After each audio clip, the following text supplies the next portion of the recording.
Hi, Sacred Heart. This is Mrs. Grace. I teach second grade.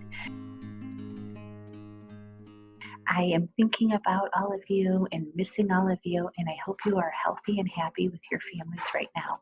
I have a story that I'm going to read to you called Me First. Sometimes we all like to be first, and we need reminders from teachers and parents that that's not a big deal to be first.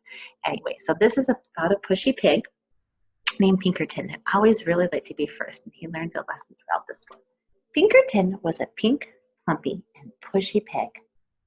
And pushy, he would do anything to be first, even if it meant bouncing off bellies, stumping on snouts, or tying tails. Oh. Me first, he cried when he had been last in line and finished first down the slide. Me first, he cried at story time, settling on his round bottom with his big head right smack in front of the book. And every day in the school cafeteria, me first rang out, and there was Pinkerton. One Saturday, Pinkerton's Pig Scout troop went on a day trip to the beach. Pinkerton was first on the bus and sat in the front row.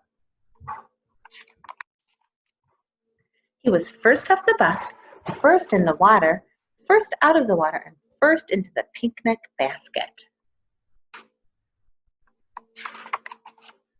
After lunch, the Pig Scouts decided to go for a hike. Off they went, with Pinkerton leading the line, of course. As the Pig Scouts marched across the sand, they heard a faint voice far in the distance. The voice called out, "Who would care for a sandwich?" Pinkerton pricked up his pointy ears. Care for a sandwich? Oh yes, me, he thought, and he began to trot ahead of the others. Soon he heard the voice again, closer and louder this time. "Who would care for a sandwich?" "Me first," cried Pinkerton, kicking up sand and leaving the other Pig Scouts far behind. His imagination almost burst. Peanut butter, jelly, 2 tomatoes, 7 pickles, a slab of cheese, a blob of mayo, a big smear of mustard. All for me first. Who would care for a sandwich? Now, at full gallop, Pinkerton shrieked, "Me first!" Over a sandy hill he flew, and kerplop, he landed face to face with a small creature with a bump on her nose and fur on her toes. "Am I glad to see you," she cackled. "I sure could hear you coming. Me first, me first, me first. I guess you really would care for a sandwich." "Oh, yes, indeed," replied Pinkerton. He jumped up and down so fast his teeth jiggled. "Good," cackled the small creature. Pinkerton waited. 1 second, 2 seconds, 3 seconds. "Well," he asked. "Well, what?" replied the small creature. "The sandwich," begged Pinkerton. "Where's the sandwich?" The small creature curtsied. "You're looking at her." She went on, "I am a sandwich. I live in the sand, and you said you would care for a sandwich. So here I am. Care for me."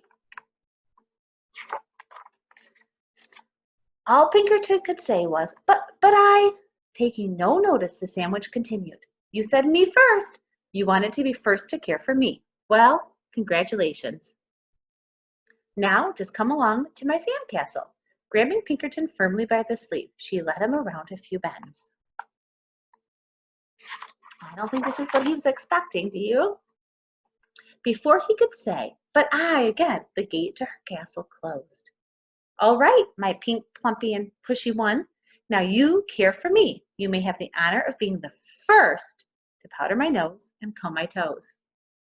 Seeing no way out of it, Pinkerton powdered her nose and combed her toes.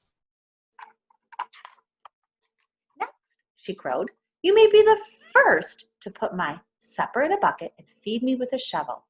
Pinkerton looked at her, looked around. He had no choice.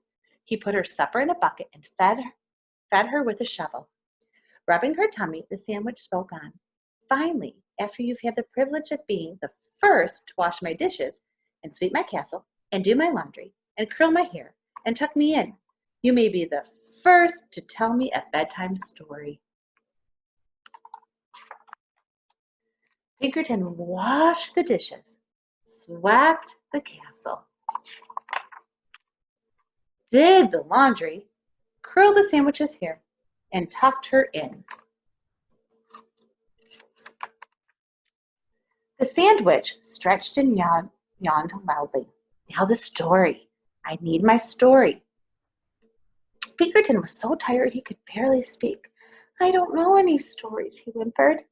Then how about making up something? Oh, how about something concerning a pushy pig who always wanted to be first? Pinkerton sighed and began. Once upon a time, there lived a pig who always wanted to be first, until one day he met a wise sandwich. A wise and beautiful, cut in the sandwich. A wise and beautiful sandwich who showed him that first was not always best. Ah, cackled the sandwich. She gave Pinkerton a slow, serious, and meaningful wink. Have you learned something? Oh, yes, yes, yes, said Pinkerton. I promise, I have. In that case, thanks for the care, goodbye, and good luck. She opened the gate, and Pinkerton sped off so fast he didn't even notice the delicious sandwich she held out to him.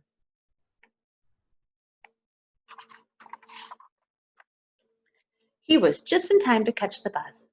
On he scooted, pink, plump, and glad to be last. I think he learned his lesson. I hope you enjoyed this story as much as we do at our house. And I hope you're all doing well, and I can't wait to see you. Have a great evening. Good night.